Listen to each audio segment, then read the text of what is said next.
मंत्र पाठ करेंगे।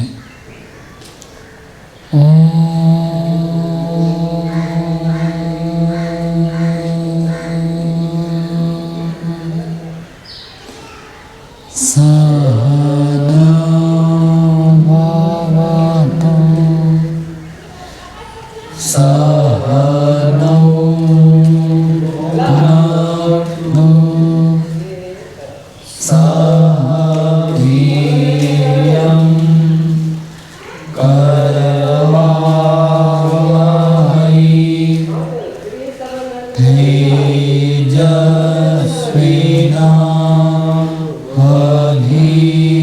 तेजस्विनावधीतमस्तु मा विद्विषावहै।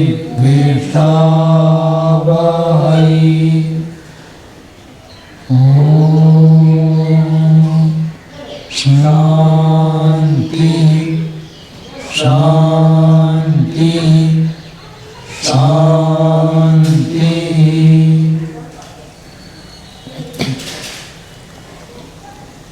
न्याय दर्शन के 147वीं कक्षा है। न्याय दर्शन में पंचम अध्याय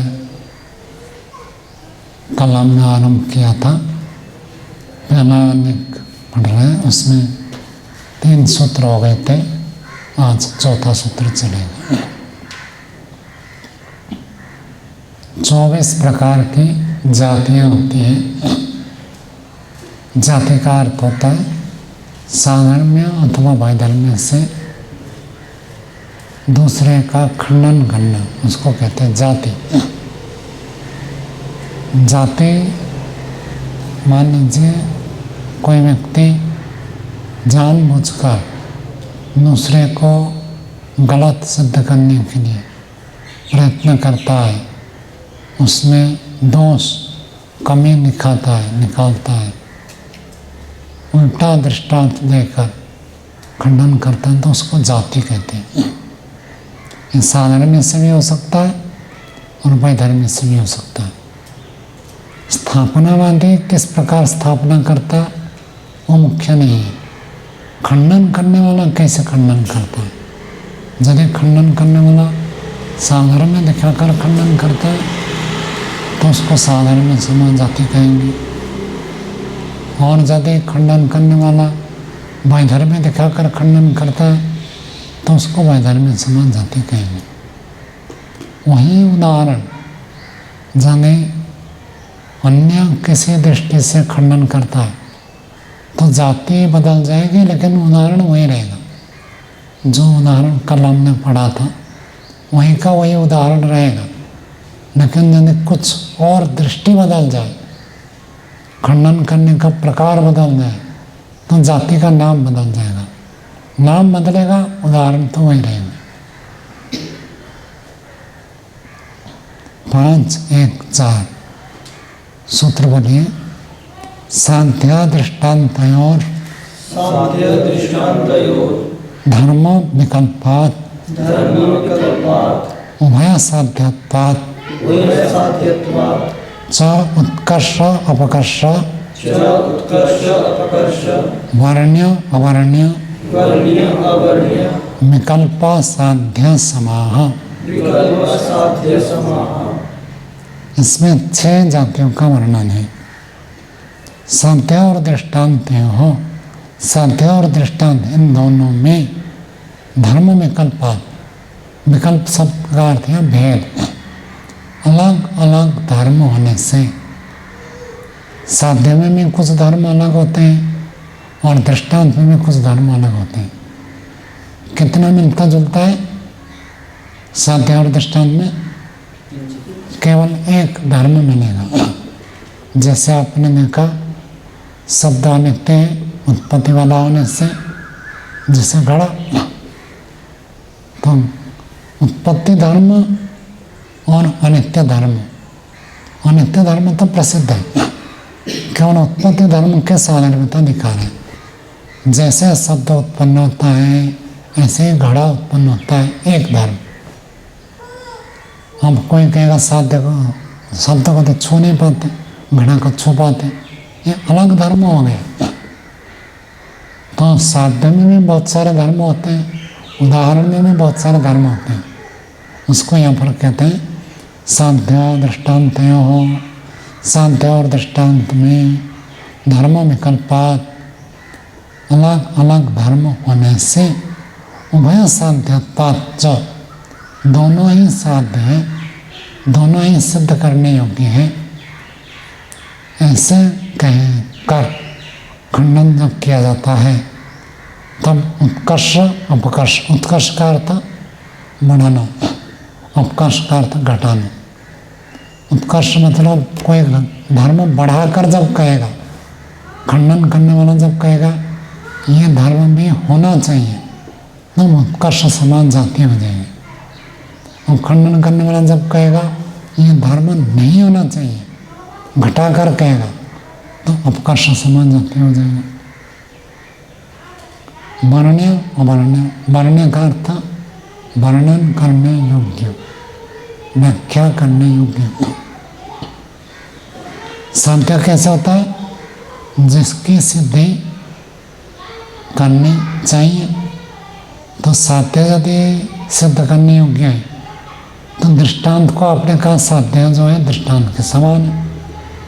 तो साध्य सिद्ध कोटि में है, साध्य को हम सिद्ध करना बाकी है तो दृष्टांत को भी सिद्ध करना पड़ेगा, ऐसे कहना यह जगह वर्ण्य समान जाति।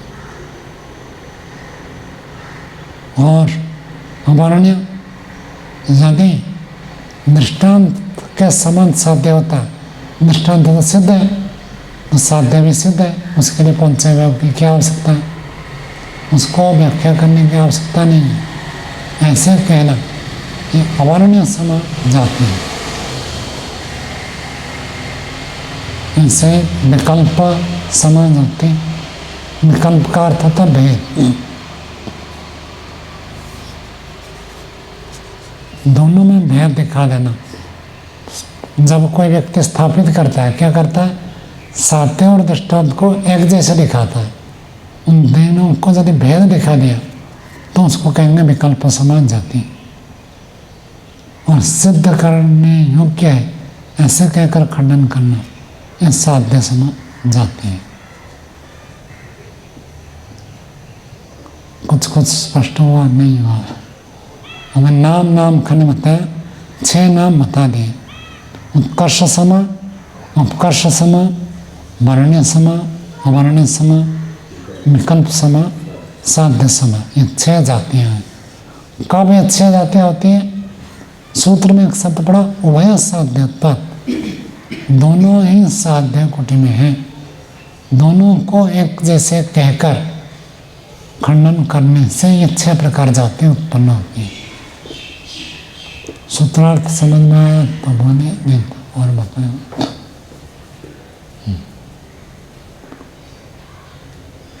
ये दोनों को एक जैसे कैसे समझे? दोनों को एक जैसे कैसे? जैसे हमने किसी को कहा यह व्यक्ति तो राजा हरिश्चंद्र जी जैसे सत्यवादी है, तो राजा हरिश्चंद्र क्या है? सिद्ध थे। अब यदि वो सिद्ध थे तो ये भी सिद्ध है, तो इसको बताना क्यों पड़ रहा है? आप हरिश्चंद्र जी को तो बता नहीं रहे ना कि हरिश्चंद्र जी एक सत्यवादी व्यक्ति थे, ऐसे वो कहेगा। जब वो सिद्ध है तो ये भी तो सिद्ध है, उसको आप सिद्ध नहीं कर रहे तो इसको भी सिद्ध करने की आवश्यकता नहीं, ऐसे कहना। हम दूसरी बात वो कह देगा, राजा हरिश्चंद्र जी एक राजा थे। अब तो आज तो दुनिया में कोई राजा नहीं होता ना, सब प्रेसिडेंट प्राइम मिनिस्टर होते हैं। कहते वो तो राजा थे, तो राजा नहीं है, ये उसके एक धर्म को इसमें घटाया तो अपकर्ष समान जाति हो जाएगा। तो यदि ये सत्यवादी है, वो सत्यवादी थे, राजा थे, ये सत्यवादी है तो इसको भी राजा होना चाहिए, ऐसे कहेगा तो उत्कर्ष समान जाति। ऐसे देखना होता है। साध्य के धर्म में जैसी स्थिति है वैसी स्थिति दृष्टांत में लगा कर वो घटाएगा, वो राजा है तो ये भी राजा हो जावे, कहेंगे तो उत्कर्ष सम। तो उसमें कोई न्यूनता थी तो इसकी न्यूनता दिखाई। उन्होंने उस स्मशान में रहते थे, स्मशान में शुल्क आदाय करते थे, तो ये तो श्मशान में शुल्क आदाय नहीं करता है, ऐसे धर्म घटाकर खंडन करता है। तो ये उत्कर्ष सभा होगा। वर्ण्य सभा कब होगा? यदि आपने कहा कि देवदत्त हरिश्चंद्र के जैसे सत्यवादी है, तो हरिश्चंद्र सत्यवादी ये सिद्ध है। आप देवदत्त को सिद्ध कर रहे हैं। यदि देवदत्त और हरिश्चंद्र बराबर है, आपने क्या कहा? देवदत्त और हरिश्चंद्र एक जैसे, तो देवदत्त तो अभी सिद्ध कोटि में है ना। देवदत्त सत्यवादी है, ये हम प्रस्तुत कर रहे हैं, तो हरिश्चंद्र को भी सत्यवादी सिद्ध करो। जैसे ये वर्णन करने योग्य है, वो भी वर्णन करने योग्य हो, कहीं अथा वर्ण्य समा जाती हो जाएगी। और यदि कहेगा कि हरिश्चंद्र तो सत्यवादी थे, उसको तो आपको सिद्ध करना आवश्यकता नहीं पड़ रही है, वो अवर्णनीय है, वर्णन करने की आवश्यकता नहीं है। और आपने कह दिया देवदत्त हरिश्चंद्र जैसे, तो हरिश्चंद्र को जब आपको सिद्ध वर्णन व्याख्या करने की आवश्यकता नहीं है, तो देवदत्त को व्याख्यान करने की आवश्यकता नहीं है। तो देवदत्त के लिए आप क्यों प्रतिज्ञा करते हैं? देवदत्त एक सत्यवादी है, कभी भी मिथ्या न बोलने से, जैसे राजा हरिश्चंद्र। ये सिद्ध का वर्णन करने की क्या आवश्यकता है? वो वर्णन योग्य नहीं है। हरिश्चंद्र जी सत्यवादी है, बात कोई वर्णन करने की आवश्यकता नहीं है। तो उदाहरण को भी वर्णन करने की आवश्यकता नहीं। ऐसे अवर्णीय कहना, ये अवर्णीय समझ जाती हो जाएगी। ऐसे विकल्प भेद, हरिश्चंद्र तो सत्ययुग में थे, ये तो कलियुग का व्यक्ति है, ये कैसे उसका समान हो जाएगा? एक भेद दिखा दिया तो विकल्प समझ जाती है। वैसे साध्य सिद्ध को, दृष्टांत को भी, दृष्टांत सिद्ध होता है, सिद्ध को भी साध्य कर देना। देवदत्त को तो हम साध्य मानते हैं कि देवदत्त सत्यवादी है या नहीं, ये साध्य कोटि में है। हरिश्चंद्र को आपने कहा देवदत्त हरिश्चंद्र के जैसे, देवदत्त हरिश्चंद्र जैसे, तो देवदत्त साध्य कोटि में है, तो हरिश्चंद्र किस में आएगा? वो भी साध्य कोटि में आ गया, क्योंकि आप दोनों को बराबर मान रहे हैं। जैसे देवदत्त वैसे हरिश्चंद्र, जैसे हरिश्चंद्र वैसे देवदत्त होगा। यदि जैसे हरिश्चंद्र वैसे देवदत्त, तो देवदत्त साध्य कोटि में है, तो हरिश्चंद्र भी साध्य कोटि में। ऐसे कहकर खंडन करना ये साध्य। स्वामी जी, वर्ण्य समय सम और साध्य समय में क्या अंतर रहा? दोनों एक जैसे ही हो गए, साध्य। किस दृष्टि से? इसलिए मैंने पहले ही बताया, यदि खंडन करने वाला किस दृष्टि से खंडन कर रहा है, उसके आधार पर उस जाति का नाम होगा। चीज एक ही है तो उसको क्या नाम देंगे? खंडन के आधार पर होगा। खंडन करने वाला कहेगा वर्णन करो, तो वर्ण्य समा जाती होगी। खंडन करने के वाला कहेगा तो साध्य कोटि में है, तो साध्य समा जाती होगी। जाति का अर्थ था चालाकी। कैसे चालाकी करके सही बात को भी गलत दिखाना, इसका नाम है जाति।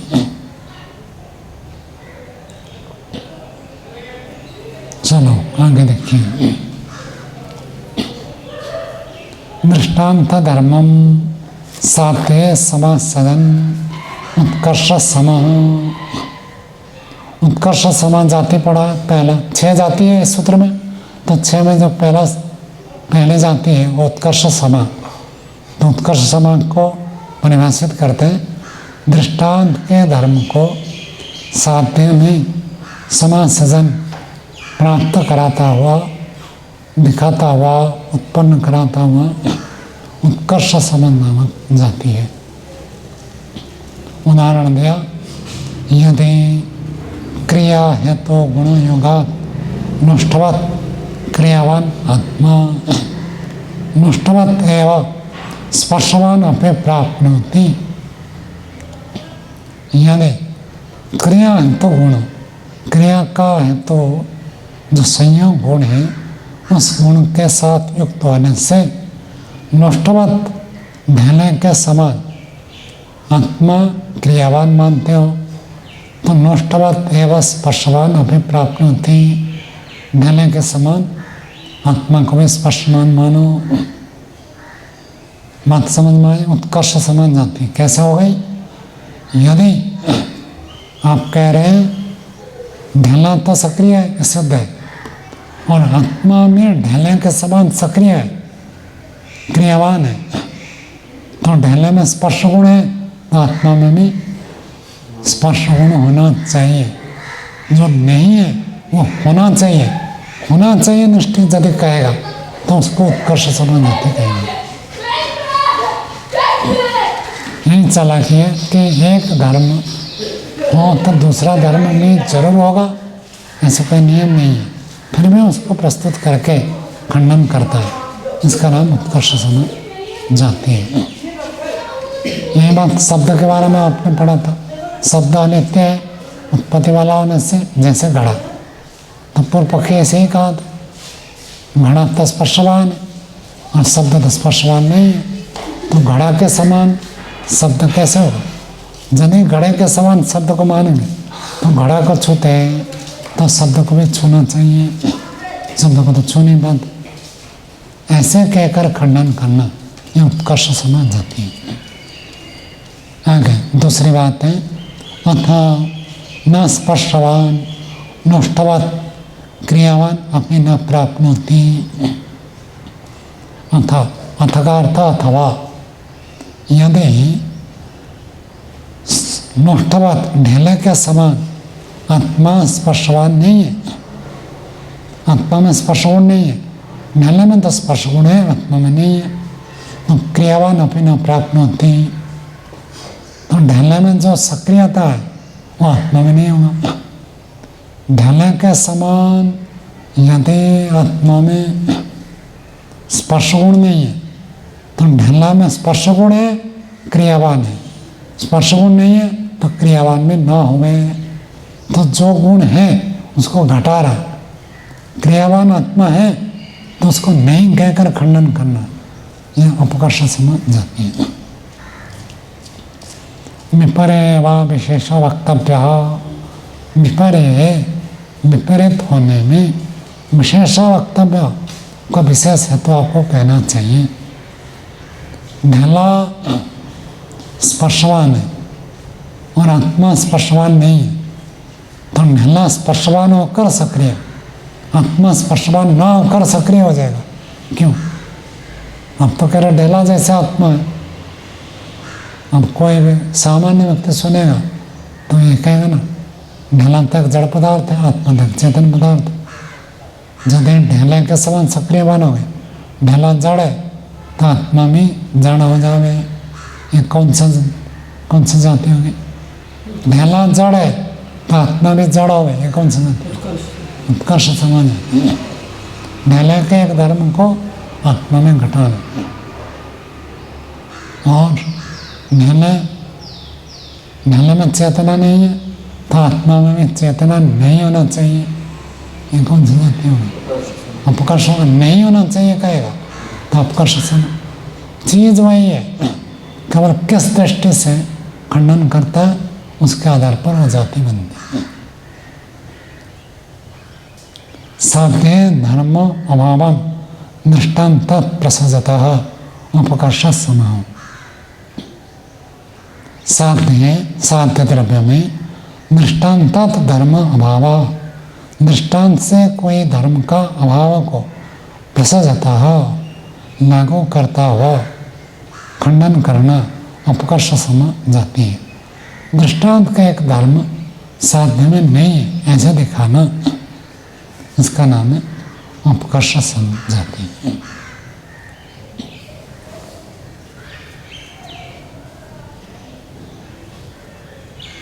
यदि आप नए नए उदाहरण बनाएंगे तब आपको ये सब याद रहेंगे इसमें कुशलता भी आएगी। पुस्तक में जितना लिखा है उतना ही पढ़ेंगे तो आज पढ़े परीक्षा तक मुश्किल से याद रहेगा, उसके बाद तो भूल जाएंगे। यदि आप कोई नया नया दृष्टांत बनाते हैं जैसे यहाँ दिया है, तब आपको इसमें गंभीर प्रवेश होगा और बातें थोड़ी स्पष्ट होगी और याद भी रहेंगे, लंबा याद रहेगा। आगे लिखिए, नष्ट खलो क्रियावान अमिभोर दृष्टा। ढेला जो है क्रियावान है और अमिभोर दृष्टा। ढेला में व्यापकता नहीं है, ढेला तो एक देशीय है, परिच्छिन्न है, थोड़ा जगह पर है। नहीं, ढेला तो विभो नहीं है ना, गलत छपा है। क्रियावान अमिभो, नाम हलन दिया हाँ तो गलत है, नाम हलन नहीं देगा। नष्टो खलो क्रियावान अमिभो, ढेला अमिभो है, विभो नहीं है। दृष्टा देखा जाता है तो प्रत्यक्ष देखा जाता है, इसके लिए सिद्ध करने की आवश्यकता नहीं है। अमिभो कामम आत्मा अपि क्रियावान अमिभो रस्तो। यदि आप कहते हैं ढेले के समान आत्मा सक्रिय है, तो ढेला तो सर्वव्यापक नहीं है, तो आत्मा में सर्वव्यापक न हो गई। आत्मा अपि क्रियावान अमिभो रस्तो विपर्य व विशेष वक्तव्य। विपर्य होने पर आपको विशेष कारण बताना पड़ेगा कि ढेला तो व्यापक होकर सक्रिय और आत्मा व्यापक होकर सक्रिय हो जाएगा। क्यों? यही उसी बात को आगे प्रस्तुत कर दिया। अब कर्ष समान, अब आगे नया तीसरी जाति जो है उसको बता रहे। ख्यापनीय वर्ण्य विपर्यात अवर्ण्य। ख्यापनीय क्या अर्थ होगा? बताने योग्य। ख्यापन व्याख्यान, व्याख्या करने योग्य, बताने योग्य। यदि आप कहते हो ख्यापनीय वर्ण, वर्ण्य नामक प्रतिषेध, वर्ण्य सम नामक जाति है, विपर्यात और व्याख्या करने योग्य नहीं है, ऐसे कहेंगे तो अवर्ण्य नामक जाति है। तौ सांध्या दृष्टांत धर्मो विपर्यस्यातः वर्ण्य अवर्ण्य समो भवतः। तो ये जो दोनों है, कौन सा? ख्यापनीय और ख्यापनीय। साध्या दृष्टांत धर्मो, साध्य और दृष्टांत के दोनों धर्म विपर्यस्यातः, विपरीत रूप से वर्ण अवर्ण सम नामक जाति होती है। कहना यह चाहते हैं साध्य में जो धर्म है, साध्य निर्देश क्या है? प्रतिज्ञा। साध्य का निर्देश करना उसको कहते हैं प्रतिज्ञा। साध्य का अर्थ क्या होता है? जो कि सिद्ध करने योग्य है। सिद्ध करने योग्य को कहते हैं हम साध्य। अब उसको भी यदि कोई उल्टा कह दे, नहीं इसकी व्याख्या करने की आवश्यकता नहीं है, वर्णन करने की आवश्यकता नहीं है, तो अवर्ण्य कह दिया तो क्या हो जाएगा? अवर्ण्य समान नामक जाति। और दृष्टांत का धर्म क्या होता है? सिद्ध होता है। फिर वे यदि उसको कहेगा, यदि साध्य को सिद्ध करना बाकी है तो दृष्टांत को आप कहते हैं साध्य के समान है, तो दृष्टांत को भी सिद्ध करो, दृष्टांत का भी वर्णन करो, दृष्टांत की भी व्याख्या करो। ऐसे व्याख्या करने योग्य कहने से वो हो जाएगा वर्ण्य समान नामक जाति। समझ में?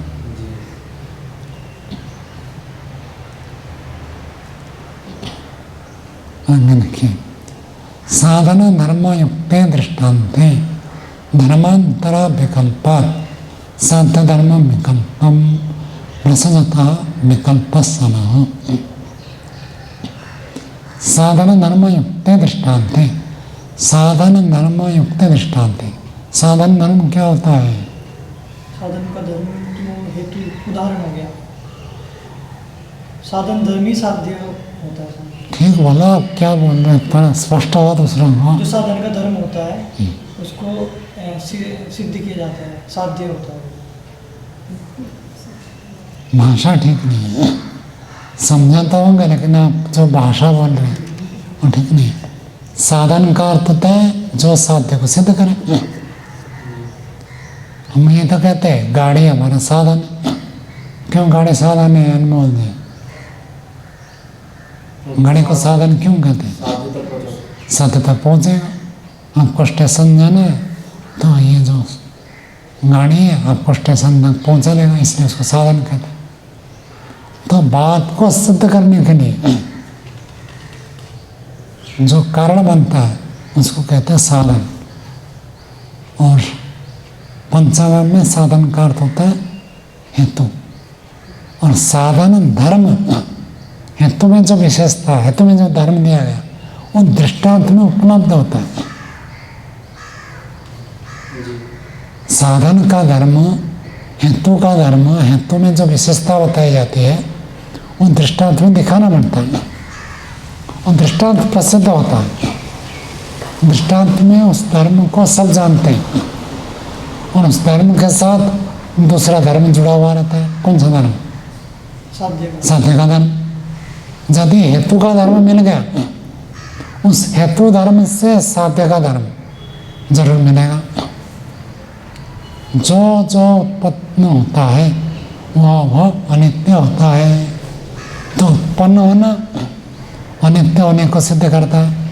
तो उत्पन्न होना ये साधन धर्म है और अनित्य होना ये साध्य धर्म है। इन दोनों धर्म किस में मिलते हैं? दृष्टांत में। साध्य में एक बात है, एक बात को सिद्ध करना बाकी है, उसी बात में हम प्रस्तुत कर रहे हैं। साधन धर्म युक्त, हेतु का जो धर्म है उस धर्म से युक्त दृष्टांत में, हेतु का धर्म हो गया, उस हेतु के धर्म से युक्त जो दृष्टांत है उस दृष्टांत में धर्मांतर विकल्पात साध्या धर्म विकल्पम। धर्मांतर विकल्पात, एक दूसरे धर्म का विकल्प होने से, भेद होने से, साध्य धर्म विकल्पम प्रसजता, साध्य धर्म का भी विकल्प को प्राप्त कराना विकल्प सम नामक जाती है। ये क्या कहना चाहता है? जो साधन धर्म है, साधन धर्म हो गया हेतु का धर्म। हेतु का धर्म मिलने पर भी उस हेतु से जुड़कर कोई और ऐसे दो धर्म हो सकते हैं, न किसी में मिलता है किसी में नहीं मिलता है। हेतु का धर्म तो मिला, लेकिन उस हेतु के धर्म के साथ साथ एक दूसरा धर्म ऐसे होता है जो हो भी सकता है नहीं भी हो सकता। तो ऐसी स्थिति में विकल्प हो गया ना। जैसे हमने कहा, देखो ये एक मनुष्य है और मनुष्य होने पर सत्यवादी भी हो सकता है, मिथ्यावादी हो सकता है। मनुष्य धर्म के साथ सत्यवादी होना अथवा मिथ्यावादी होना नियम पूर्वक नहीं है। जो मनुष्य है वो सत्यवादी ही होगा ऐसे नियम नहीं है, अथवा जो मनुष्य है मिथ्यावादी होगा ऐसे नियम नहीं है। मनुष्य के साथ ये दो धर्म विकल्प हो गए ना, तो अब मनुष्य के आधार पर किसी और बात को सिद्ध करेंगे तो कहेगा जैसे मनुष्य होकर व्यक्ति सत्यवादी भी हो सकता है, मनुष्य होकर मिथ्यावादी भी हो सकता है। ऐसे ही मनुष्य के कारण से कोई और धर्म आप सिद्ध करेंगे वो विकल्प हो सकता है। विकल्प कहकर खंडन करना विकल्प समा जाती है। ठीक है, कुछ समझ में आया नहीं है? उदाहरण और दो। नहीं, ये तो हो गया। दूसरा उदाहरण देता हूँ। मान लीजिए किसी ने कहा वहाँ पर आप यथा शब्द अनित्य है। क्यों? हेतु दिया था उत्पत्ति धर्म त्वात् ऐन्द्रिय का त्वात् अनित्यवत् उपचाराच्च। ऐन्द्रिय का त्वात् एक हेतु था। इंद्रिय का त्वात् का अर्थ क्या होता है? इंद्रिय ग्राह्य होने से। तो जो इंद्रिय से ग्राह्य होता है वह अनित्य है। नियम आया तो उन्होंने क्या दिखाया था? जाति इंद्रिय ग्राह्य है लेकिन नित्य है। जाति मतलब ये जाति नहीं, गो जाति। गाय एक प्राणी है, उत्पन्न होकर नष्ट हो जाएगा, लेकिन गाय व्यक्ति तो नष्ट हो जाता है, गाय जाति नष्ट नहीं होती है। तो गाय होने पर भी, इंद्रिय ग्राह्य होने पर भी वो नित्य हो अथवा अनित्य हो ऐसे कोई नियम नहीं है। नित्य भी हो सकता है, अनित्य भी हो सकता है। इसलिए शब्द इंद्रियों से ग्राह्य होता है, इसलिए नित्य होगा ऐसे कोई नियम नहीं है। अनित्य भी हो सकता है, क्योंकि इंद्रिय ग्राह्य पदार्थ तो दोनों प्रकार होते हैं, नित्य भी होते हैं अनित्य भी होते हैं।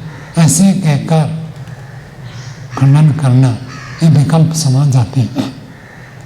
दृष्टांत के अंदर साधन धर्म मिलेगा।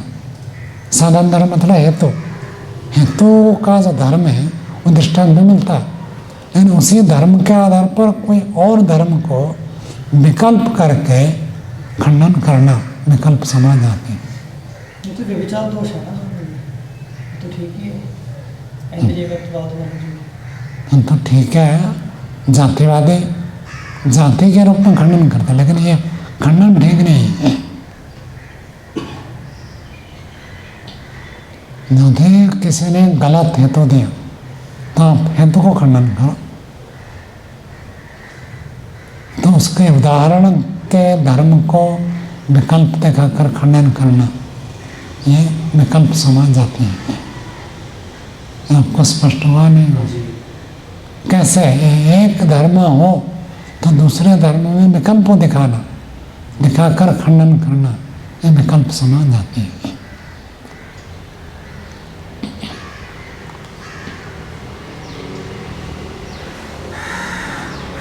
जैसे कि कोई कहेगा कि पुरुषार्थ करो आपको फल जरूर मिलेगा, तो आप कहेंगे देखो पुरुषार्थ करने वाले तो दुनिया में बहुत है।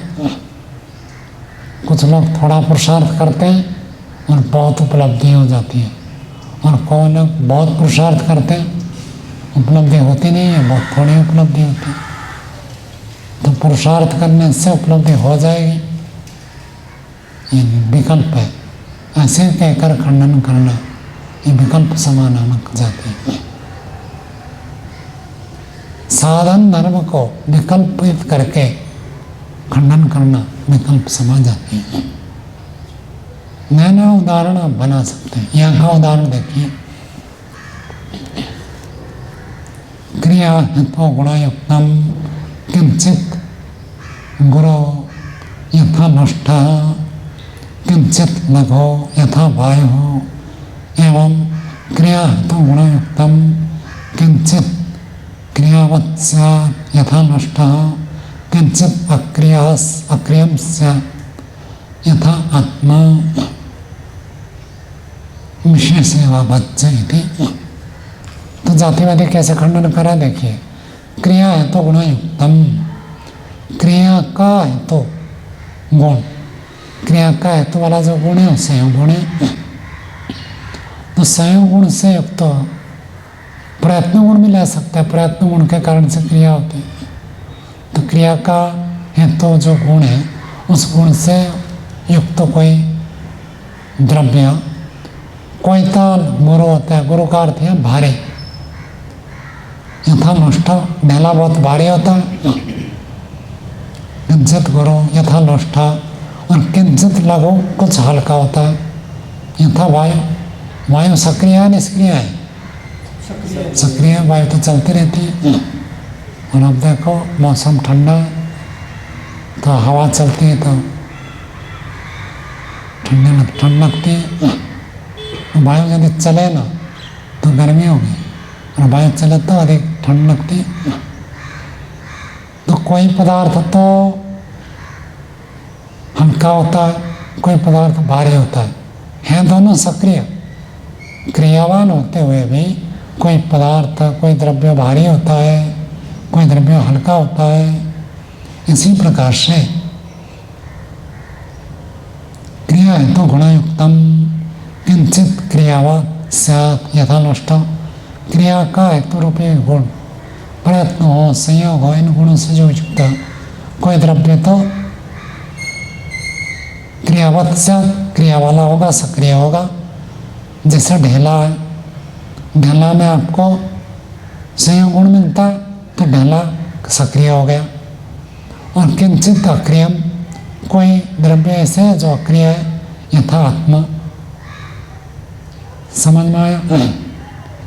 जैसे क्रियावान होते हुए कोई भारी होता है, कोई हल्का होता है, ऐसे ही क्रिया का है तो जो संयोग गुण है, उस संयोग गुण से युक्त होने पर भी कोई सक्रिय हो सकता है, कोई निष्क्रिय हो सकता है।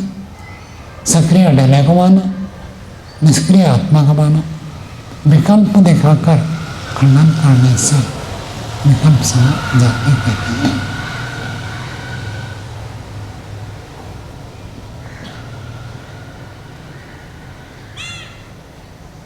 जैसे किसी को कहेंगे, देखो मेरा नाम पुरुषोत्तम श्री रामचंद्र जी गुरुकुल गए थे, इसलिए उनकी योग्यता इतनी बड़ी है और आज तक उनके लोग पूजा करते हैं, आदर्श नाम देते हैं। तो दूसरा व्यक्ति कहेगा, मैंने गुरुकुल कहने से हुआ है, तो गुरुकुल में तो अभी हजार पढ़ते हैं, तो हजार रामचंद्र पैदा होना चाहिए, इसलिए गुरुकुल जाकर पढ़ने से योग्य हो जाएगा, ऐसे कोई नियम नहीं है। विकल्प दिखा दें, कोई बनता है, कोई नहीं बनता है, विकल्प ऐसे कहकर खंडन करना, ये विकल्प समझ जाती है। जैसे स्वामी जी रावण भी पढ़ा था गुरुकुल में, तो वो भी दिखा दिया, वो भी दिखा सकता है, तो विकल्प समझ गए, वो विकल्प होगा। रावण गुरुकुल में पढ़ा था, पढ़ाई होगा वेदों का जाता नहीं, शास्त्र का तो पढ़ा था, दुर्योधन ने पढ़ा था, लेकिन घर में पढ़ा था, गुरुकुल नहीं गया। गुरु को अपने घर बुला लिया, यही तो समस्या है। यदि वो गुरुकुल जाता और शिष्ट व्यवहार करने से गुरु उसको निकाल देते, और गुरु ही घर को आए तो निकाल नहीं सकते। कहाँ निकाले, वो तो घर में ही रहना, कहाँ से निकालेंगे? अपना गुरुकुल होता तो निकाल देंगे, ऐसे निकालने की बात नहीं, तो इसलिए दुष्ट हो गए। आगे देखिए, ये विकल्प समझ जाती है। स्वामी जी इसमें एक बात है कि जाति कैसे है, इसमें जाति को दोष माना गया है इसमें, तो इसमें जो है जाति कैसे बना, वो तो यथार्थ को बता रहा है। कौन सा यथार्थ है? कि अगर गुरुकुल में राम और कृष्ण निकले हैं, तो किसी ने बताया उसमें सारे नियम बनते हैं और दुर्योधन भी निकले हैं। नहीं, गुरुकुल में जाने से उनका कहना कि विद्या प्राप्ति होती है, इसमें तो कोई दोष नहीं। विद्या की प्राप्ति होती है, योग्यता बढ़ती है। तो आज जो लोग जाते हैं, कुछ तो योग्यता अच्छी बनती है, तो केवल जाने मात्र से हो जाता है, ये उसका अभिप्राय नहीं। जो व्यक्ति गुरुकुल में जाता है और ठीक ठीक पुरुषार्थ करता है, गुरु के आज्ञा अनुसार चलता होगा। तो यहाँ पे खंडन करने के लिए कुछ दोष दिखाए तो जाति है। हाँ, खंडन करने के लिए ऐसा दोष दिखा है जो दोष वास्तव में ना हो, वहाँ अंतर्निहित बातों को छोड़ रहा है। आगे देखिए,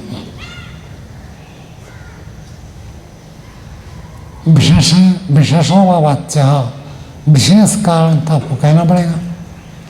क्यों विकल्प नहीं हो सकता? जैसे कोई भारी होता है, कोई हल्का होता है, विकल्प है। ऐसे ही कोई सक्रिय, कोई निष्क्रिय, ऐसे विकल्प क्यों नहीं हो सकता? इस ना होने में कोई विशेष है तो आपको कहना पड़ेगा। ये हो गया विकल्प समाजाति। आगे हेत्वादि अवयव सामर्थ्य योग योगी धर्म साध्य तम दृष्टान्ते भ्रसजता साध्य सम। ये साध्य सम नामक जाति है। कहते हैं हेतु आदि 4 अवयव, प्रतिज्ञा तो हो गई, प्रतिज्ञा साध्य होता है, प्रतिज्ञा के बाद 4 अवयव होते हैं। कहते हैं हेतु आदि 4 अवयवों के सामर्थ्य योगी, सामर्थ्य से योग होने वाला, सामर्थ्य से जुड़कर रहने वाला धर्म साध्य होता है। तब दृष्टांत प्रसजता, उसको दृष्टांत में लागू करके खंडन करना साध्य समझाते हैं। तो उदाहरण वही बताया था, जैसे साध्य, साध्य का अर्थ क्या होता है? सिद्ध करने योग्य है। अब वो दृष्टांत को भी कहेगा सिद्ध करने योग्य है, तो ये साध्य समझ आती है। जो बातें साध्य में लागू है उसी बात को दृष्टांत में भी लागू करना, ये साध्य समझ जाती है।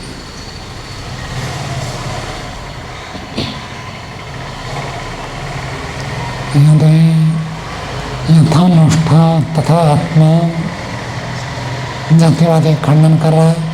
यानी आप कहते हो जैसे ढेला सक्रिय है वैसे ही आत्मा में सक्रिय है, तो प्राप्त स्तर ही, तब तो ये बात प्राप्त होती है यथा आत्मा तथा लुष्ट। उल्टा कर दिया, आपने कहा जैसे ढेला वैसे आत्मा, तो उल्टा कर देने क्या हो जाएगा? जैसे आत्मा वैसे ढेला। साध्याश्च अयम आत्मा क्रियावान इति कामम नष्ट अपि साध्य। साध्यश्च अयम आत्मा क्रियावान, आत्मा सक्रिय है, ये बात तो अभी साध्य कोटि में है, इसी के ऊपर चर्चा चल रही है, इसी ये आपकी प्रतिज्ञा है, तो इसको तो अभी सिद्ध करना बाकी है। यदि आपने कहा जैसे आत्मा वैसे ढेला, तो आत्मा अभी कौन से कोटि में है? साध्य कोटि में है, तो ढेला भी किस कोटि में जाएगा? साध्य कोटि में जाएगा। ऐसे कहकर खंडन करना, ये साध्य समय नामक जाति है। जैसे किसी ने कहा कि देवदत्त एक अच्छा आदमी है, क्यों? क्योंकि यज्ञदत्त ने कहा कि देवदत्त एक अच्छा आदमी है। तो यज्ञदत्त ने कहा, तो पहला आपको क्या सिद्ध करना पड़ेगा? यज्ञदत्त जो भी कहता है सच कहता है, ठीक ही बोलता है, गलत नहीं बोलता है, तब तो उसके कथन के आधार पर आप देवदत्त को सिद्ध करेंगे। यदि यज्ञदत्त जो कहता है ठीक कहता है, ये सिद्ध नहीं है, तब तो उसके कथन के आधार पर देवदत्त अच्छा आदमी है, तो सिद्ध नहीं होगा।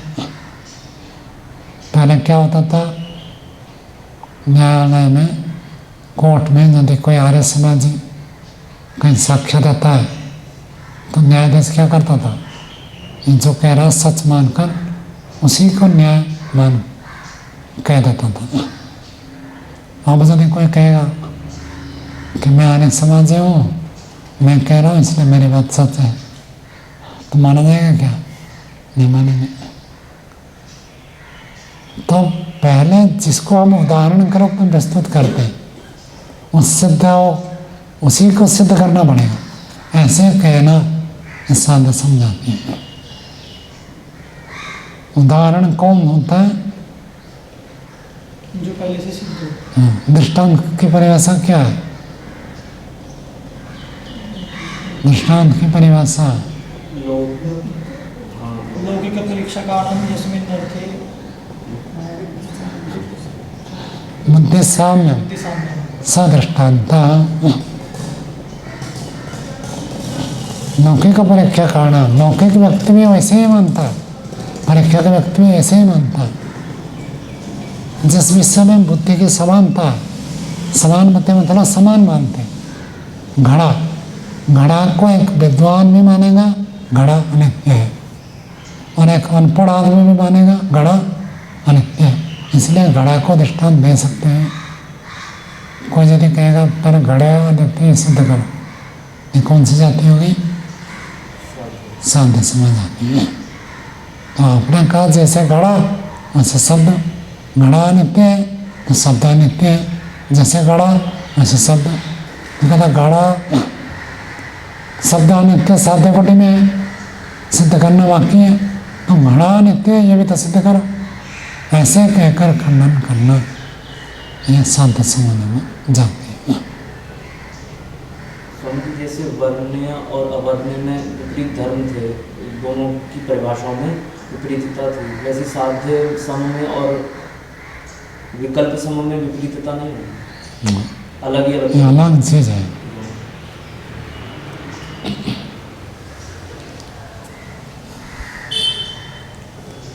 तो आत्मा क्रियावान ये साध्य कोटि में है, तो कामम नष्टो भी साध्य, ढेले को भी साध्य मानो, ढेला क्रियावान है इसको भी साध्य मानो। क्यों ये जाति माना जाएगा? क्योंकि क्यों जाति माना जाएगा अभिमान जी? यदि कोई कहेगा ढेला क्रियावान है ये साध्य है, तो ये जाति माना जाएगा इसको। क्यों? क्योंकि वो तो सिद्ध है, प्रत्यक्ष देख सकते हैं उसको। प्रत्यक्ष ढेले को फेंकते तो क्रिया होती है, तो क्रिया जिसमें है वो सक्रिय है, क्रिया जिसका है वो क्रियावान, धन जिसका है वो धनवान, गुण जिसका है गुणवान, क्रिया जिसका है वो क्रियावान। जब क्रिया उसमें देखी जाती है, चाहे ट्रेन हो, बस हो, फ्लाइट हो, साइकिल हो, कोई भी पदार्थ आप देखते हो उसमें क्रिया हो रही है, तो उसको भी जब कोई कहेगा इसको सिद्ध करो, तो ये जाती है, वास्तविकता नहीं है। अथा नैवम, और यदि ऐसे नहीं है, ऐसे नहीं मतलब कैसे नहीं? आत्मा के समान ढेला साध्य नहीं, आत्मा तो साध्य, ढेला साध्य नहीं, तो न तनी यथा लुष्ट तथा आत्मा, फिर तो ढेला जैसे ढेला वैसे आत्मा नहीं कह सकते। आत्मा साध्य कोटि में है, और ढेले को यदि साध्य कोटि नहीं मानेंगे तो आत्मा जैसे तो ढेला नहीं हुआ ना, तो ढेले जैसे आत्मा को नहीं कह सकते। मतलब आत्मा को सिद्ध नहीं कर सकते लोग। नहीं, ढेले का दृष्टांत देकर आत्मा को सक्रिय नहीं कह सकते। यदि ढेले का दृष्टांत से आत्मा को आप सक्रिय कहोगे तो ढेले को भी साध्य मानो, क्योंकि आत्मा साध्य है, और साध्य नहीं मानते तो जैसे ढेला वैसे आत्मा नहीं है। बात समझ में? यह साध्य है, तो इसको यदि आप इसके समान कर तो इसको भी साध्य मानो, और यदि कहोगे नहीं ये तो सिद्ध है, साध्य नहीं है, तो इसके समान ये कैसे हुआ? एक साध्य है एक सिद्ध है, दोनों बराबर तो नहीं हुए ना। बराबर उसमें हेतु धर्म होगा ना। जो भी हो पूर्व पक्ष जातिवादी ऐसे प्रस्तुत कर रहा। चलो आगे लिखिए। ऐशाम उत्तरम, ये जो 6 जाति प्रस्तुत किए, इन 6 जाति का उत्तर देते हैं। 5वां सूत्र बोलिए। किंचित साधर्म्यात् किंचित साधर्म्यात् उपसंहार सिद्धेः उपसंहार सिद्धेः वैधर्म्यात् वैधर्म्यात् अप्रतिषेधा। अप्रतिषेधः। ये बात जो आपको बार बार बताया जाता है, कोई भी दृष्टांत होता है 100% साध्य के साथ मेल नहीं रखता है, ये इसी सूत्र का अर्थ है। दृष्टांत का केवल एक भाग साध्य के साथ मेल खाएगा। दृष्टांत के सारी बातें यदि आप साध्य में घटाओगे तो दृष्टांत ही नहीं रहेगा। टमाटर जैसे वो सारा का सारा आप घटाओगे तो दूसरा क्या बनेगा? टमाटर नहीं तो होगा, और तो कुछ नहीं हो सकता। कुछ धर्म मिलता है तो दूसरा फल क्या? लाल लाल आलू बुखारा। आलू बुखारा लाल लाल होता है ना, तो कहोगे जैसे टमाटर लाल लाल है, आलू बुखारा भी एक लाल पदार्थ है, फल है, खाने योग्य है। कुछ एक धर्म तो मिलेगा ना। सारे धर्म यदि मिल जाए तब तो दृष्टांत नहीं रहेगा, वो साध्य दृष्टांत एक हो जाएंगे। तो दृष्टांत हमेशा एक देश होता है। नरसिंहकार भी ऐसे कहते हैं, लोक में प्रसिद्ध है। तो जहाँ भी जाति मना करेगा इसी बात को छोड़कर, छुपाकर, लुचाकर ये प्रस्तुत करेगा, तब जाति होगा। सूत्रार्थ देखिए। किंचित साधर्म्यात्, साध्य और दृष्टांत में कुछ अंश में साधर्म्य होने से उपसंहार की सिद्धि हो जाती है। पंचभाव में प्रस्तुति सिद्ध होने से वैधर्म्यों कहकर खंडन करना ये ठीक नहीं है। वैधर्म्य अप्रतिषेधा, वैधर्म्य होने से उसका खंडन नहीं कह सकते। वैधर्म्य मतलब कोई एक धर्म नहीं है दिखाने। हाँ, जब साध्य और दृष्टांत दो चीजें, तो साध्य दृष्टांत में एक देश समान रहेगा, बाकी सब में क्या रहेगा? वैधर्म्य रहेगा। हरिश्चंद्र राजा तो देवदत्ता सत्यवादी थे, लेकिन राजा नहीं है, तो ये क्या हो गया उसमें? वैधर्म्य। सत्यवादी सत्यवादी इतना ही साधन में रहेगा। वो राजा थे, ये राजा नहीं थे। उन्होंने पत्नी बच्चों को भी छोड़ दिया था, इन्होंने पत्नी बच्चों को नहीं छोड़ा। उस स्मशान में वॉचरमैन थे, वॉचरमैन क्या कहेंगे? चंडाल के रूप में उसमें रक्षक थे, स्मशान रक्षक थे। ये स्मशान रक्षक नहीं है। बाकी सारे धर्म क्या होंगे? वैधर्म्य। केवल एक भाग साधर्म्य होता है। किसी को कहते हैं दृष्टांत का एक भाग साधर्म्य, बाकी सब क्या होगा? वैधर्म्य होगा। तो वैधर्म्य तो रहेगा ही रहेगा। दृष्टांत और साध्य में वैधर्म्य रहेगा। तो वैधर्म्य रहने से आप ये नहीं कह सकते दृष्टांत और साध्य एक दूसरे को सिद्ध नहीं करते, ऐसे नहीं कह सकते। भाष्य देखें, अलभ्या सिद्धस्य निर्नामः, अलभ्य सिद्धस्य अलभ्या निर्नामः, सिद्ध बात का निर्नाम छुपाना अलभ्य है। जो बात सिद्ध होती है, सिद्ध बात को छुपाना कभी भी संभव नहीं है। कभी कोई कहेगा घड़ा अनित्य है, कैसे? मैं नहीं मानता हूँ। तो उनको कोई घड़ा खरीदो तो पत्थर मारो, पता चलेगा घड़ा अनित्य कि नित्य है। कोई कहेगा शरीर तो अनित्य है, तो कहेंगे मैं ट्रक के सामने सो जाओ, पता चलेगा अनित्य नित्य। जो कहेगा मैं नहीं मानता हूँ शरीर अनित्य है, नहीं तो सिद्ध बात है। सिद्ध बात को छुपाना कभी भी लभ्य नहीं है, प्राप्त करने योग्य नहीं है, अलभ्य है। सिद्धम च किंचित साधर्म्यात् उपमानम यथा गौस तथा गवय यदि। और जो बात सिद्ध है, किंचित साधर्म्यात् उपमानम, किंचित साधर्म्य से उपमान दिया जाता है। उपमान प्रमाण की क्या परिभाषा है? साध्य साधर्म्य दृष्टांत। ऊंचा वाला सुनाई नहीं देना। साध्य साधन उपमान। हाँ, तो मन मन में बोल रही है। प्रसिद्ध साधर्म्यात्, इतना तो सुनाई दिया। प्रसिद्ध साधर्म्यात् साध्य साधनम उपमानम। कोई प्रसिद्ध धर्म से साध्य का साधन, साध्य को सिद्ध करने वाला, साध्य को बताने में जो सहायक है उसको साधन कहते हैं।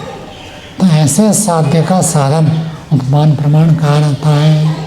वही बात लिखा है, किंचित साधर्म्यात् उपमानम। उपमान हमेशा किंचित साधर्म्य होता है।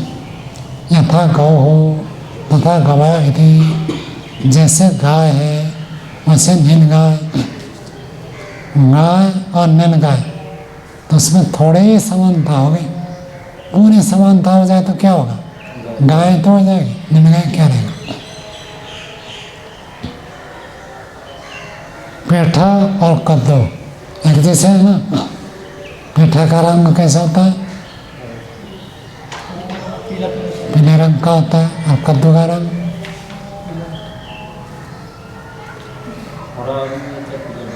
हरा होता है। कच्चा कद्दू तो हरा ही है। हरा होता है पका हुआ पीला कद्दू। तो अब कोई कहेगा जैसे पेठा है वैसे कद्दू है। तो आकार के दृष्टि से उसको कह दिया गया। आकार तो अलग होता है, मुझे लगता है वो भी बैल में ऊपर खुलता है। ये भी है। गुण कर्म स्वभाव, उसमें कोई एक प्रसिद्ध साधन में है तो उसके आधार पर एक के उदाहरण से दूसरे को सिद्ध किया जाता है, जिससे सारा का सारा कभी भी लागू नहीं होता। तो गाय और नीलगाय में तो थोड़ी समानता है। तत्र न लभ्य गो गवयः धर्म विकल्पः चेत् चोदयितुम्। तत्र न लभ्य, वहाँ ये लभ्य नहीं है। क्या लभ्य नहीं है? गो गवयः धर्म विकल्प चोदयितुम्। गाय और नीलगाय इन दोनों के धर्म में विकल्प को कहने की आवश्यकता नहीं पड़ती है। जब किसी ने कह दिया देखो जैसे गाय है वैसे नीलगाय है, और क्या उदाहरण दिया था? यथा मुद्गः तथा मुद्गपर्णी, यथा माषः तथा माषपर्णी। और मूंग के पौधा को तो व्यक्ति जानता है, और मुद्गपर्णी नामक एक औषधि है उसको नहीं जानता। तो वैद्य जी तो बढ़ता है, वो जंगल जा नहीं सकते। शिष्य को कहा मूंग का पौधा देखा, तो उन्होंने कहा मूंग का पौधा तो देखा। देखो ऐसे ही पौधा जो जंगल में मिलेगा वो मुद्गपर्णी है। तो गया ढूंढ कर लाया। तो मुद्गा और मुद्गपर्णी में थोड़ी समानता है। जब पूरी समानता हो जाए तब तो उदाहरण अलग बनेगा ही नहीं, वही साध्य हो गया। तो उसको 14 तुम उसको वर्णन करना न लभ्य। कभी भी नहीं कहता है कि साध्य अलग और उदाहरण अलग, इसको सिद्ध करो। हर व्यक्ति जानता है साध्य अलग होता है और साधन अलग होता है, दृष्टांत अलग होता है। दृष्टांत और साध्य में भिन्नता को सिद्ध करने के लिए कोई कहेगा ही नहीं। हर व्यक्ति जानता है कि दृष्टांत में और साध्य में भेद होता है। एवं साधके धर्मे दृष्टांत आदि सामर्थ्य युक्ते न लभ्य साध्य दृष्टांत और धर्म विकल्पात् वैधर्म्यात् प्रतिषेधो वक्तुमिति। एवं इसी प्रकार से साधके धर्मे, साधक धर्म में दृष्टांत आदि सामर्थ्य युक्ते, दृष्टांत आदि के सामर्थ्य युक्त हो गए। साधक धर्म कौन सा है? हेतु। हेतु में दृष्टांत आदि के सामर्थ्य से युक्त हो गया। जब कोई व्यक्ति प्रतिज्ञा करता, प्रतिज्ञा के बाद हेतु देता, और आप जो हेतु देंगे उस हेतु के अनुकूल क्या चाहिए? दृष्टांत। यदि हेतु आपने प्रस्तुत कर दिया और उस हेतु के लिए जैसे कोई उदाहरण नहीं दे पाए तो आपका हेतु है, बात समझ में आई नहीं। आपने कहा जो उत्पन्न होता है वो नित्य होता है, तो जैसे कोई उदाहरण देना पड़ेगा। यदि जैसे आपने नहीं कहा तो आपकी बात खंडित हो जाएगी। तो उदाहरण प्रस्तुत करना पड़ेगा, और वो कैसे होना चाहिए? साधक धर्म। साधक धर्म साधन धर्म एक ही बात है। सिद्ध करने वाला धर्म, हेतु का धर्म उसमें मिलना है। तो ऐसे सामर्थ्य से युक्त हो जाने पर न लभ्य, न को बाद में जोड़ेंगे, साध्य दृष्टांत और धर्म विकल्पात्। साध्य और दृष्टांत में धर्म का भेद होने से वैधर्म्य हो गया। वैधर्म्य होने से दोनों एक जैसे नहीं, न वक्तुम लभ्य, ऐसे कह नहीं सकते। ऐसे कहना ठीक नहीं बनेगा। जब भी आप कहेंगे कि दृष्टांत और साध्य एक जैसे नहीं, तो सोच समझ कर बोलना पड़ेगा। यदि एक भी धर्म नहीं मिलता तब तो ठीक है, लेकिन जब आप किसी दृष्टांत को खंडन करते हैं तो उसमें यही देखना है कि जिस धर्म को प्रस्तुत कर रहा है वो धर्म है कि नहीं। सारे धर्म तो कभी नहीं होंगे। वो धर्म यदि व्याप्तिपूर्वक है तो दृष्टांत का खंडन नहीं कर सकते। दृष्टांत सिद्ध है और उसका एक धर्म में सिद्ध है, तब उस दृष्टांत का आप खंडन नहीं कर सकते। यदि व्याप्तिपूर्वक है तो मिलता है तो। ओके, छठा सूत्र बोलिए। साध्यातिदेशाच्च दृष्टांत उपपत्ति है। दृष्टांत उपपत्ति है। सिद्धांत ये कह रहा साध्य का अतिदेश। अतिदेश क्या होता है अनमोल जी? अतिदेश सूत्र होता है ना, अष्टांग में अतिदेश सूत्र जी क्या होता है? स्थानीयवत आदेश अच्छा ठीक। क्या क्या करता है? स्थानीयबद्ध कर देते हैं, जो कार्य किसी को प्राप्त होता है वो कार्य उसके स्थान पर आए हुए आदेश को भी हो जाता है। तो परिभाषा याद रखनी पड़ेगी। क्या परिभाषा है विमान जी? जी अतिदेश सूत्र किसको कहते हैं? अतिदेश सूत्र होता है ना, 6 प्रकार सूत्र होते हैं, जी उसमें एक अतिदेश सूत्र होता है। अतिदेश सूत्र कौन सा होता है? किसको अतिदेश सूत्र कहते हैं? परिभाषा आप अपनी भाषा में बोल दो, परिभाषा ना हो। क्या है, किसी के समान कार्य करवाने वाला को अतिदेश कहते हैं। समानता का अधिकार देने वाला सूत्र को अतिदेश सूत्र कहते हैं। अद्यंतावदेकस्मिन्, एक ही बेटा है तो उसको कहेंगे आपके बड़े बेटे को बुलाओ। बड़ा कब होता है? जब 2-4 बच्चे हो तब आप कहेंगे बड़ा बेटा। और जब जिसका एक ही बेटा है क्या कहेगा? यही छोटा यही मेरा बड़ा बेटा है, यही मेरा छोटा बेटा है। तो बड़े और छोटे के समान व्यवहार हो गया। तो अतिदेश सूत्र का अर्थ होता है समानता का अधिकार देने वाला सूत्र। और प्राय करके वत लगता है, वत लगेगा तो अतिदेश होता है, तुल्य, उसके तुल्य। तो सिद्धांत कह रहा है कि साध्य अतिदेश, साध्य का अतिदेश होता है। कैसे? दृष्टांत के तुल्य। जैसे घड़ा वैसे शब्द। घड़ा अनित्य है तो शब्द भी अनित्य है। घड़ा अनित्य है, शरीर भी अनित्य है। घड़ा अनित्य है तो धरती भी अनित्य है। तो समानता का अधिकार, तो साध्य का अतिदेश होने से दृष्टांत उपपत्ति, दृष्टांत की सिद्धि होती है। तो दृष्टांत बनेगा ही नहीं। ये तो सब कह रहा था। आप कह रहे ढेले के समान आत्मा सक्रिय है। ढेला तो एक अलग पदार्थ, आत्मा एक अलग पदार्थ। कैसे ढेले का समान हो जाएगा? सिद्धांत कहता है दृष्टांत की सिद्धि होती है। कब होती है?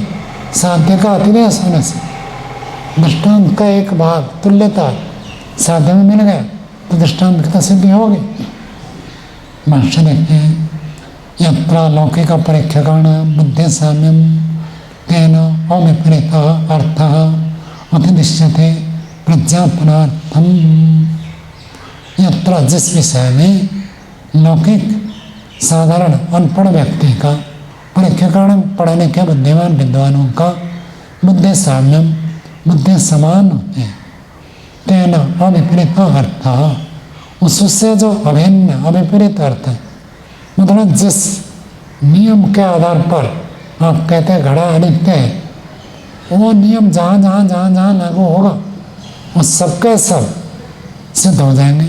उसको अतिदिश्यते, अतिदेश किया जाता है।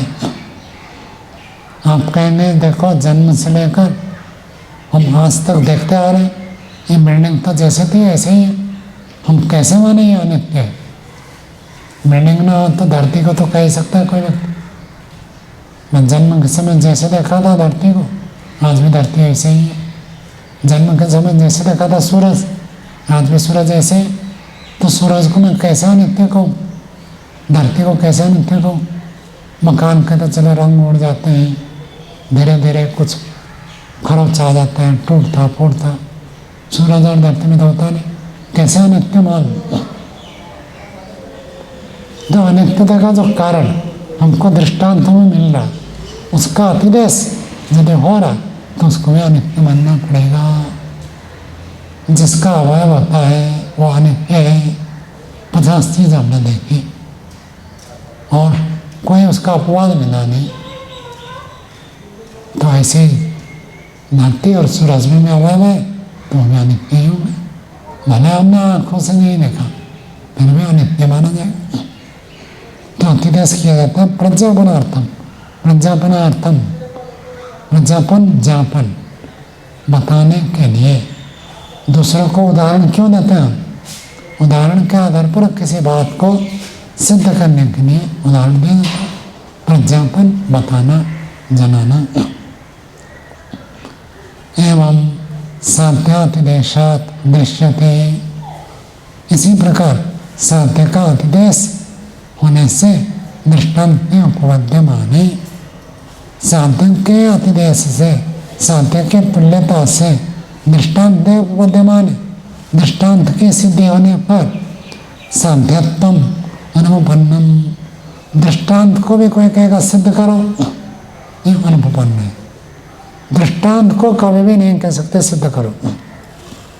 दृष्टांत के अर्थ ही होता है, लौकिक परीक्षक एक जैसे मानते हैं, घड़ा को सभी अनित्य मानते हैं। कभी जोश में आकर खंडन के लिए आप कह दोगे कि घड़ा अनित्य सिद्ध करो, ऐसे नहीं कहना। इसको कहने से अपनी मूर्खता सिद्ध होगी। घड़ा अनित्य सब मानते हैं, आपको ठीक नहीं लगता है तो आपको ठीक ना लगने से थोड़ी होगा। घड़ा नित्य सब मानते हैं। ऐसे जो बात सिद्ध है, दृष्टांत है, और सब लोग मानते हैं कि नहीं मानते? सब लोग मानते हैं, पढ़े लिखे लोग भी मानते हैं, अनपढ़ लोग भी मानते हैं। फिर उसको सिद्ध करने के लिए कभी नहीं कहना। कहेंगे तो क्या होगा? जाति में आ गया, और जाति का प्रयोग करते ही आप हार गए, जल्प में आ गए।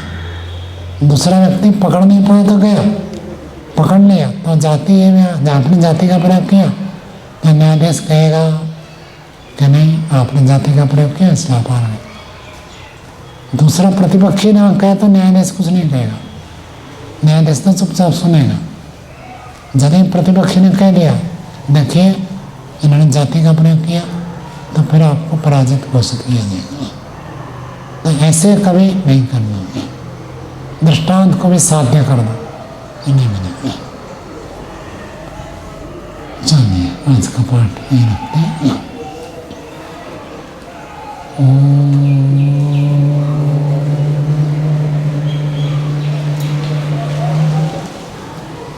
शांति शांति शांति। सर्वे भूतानि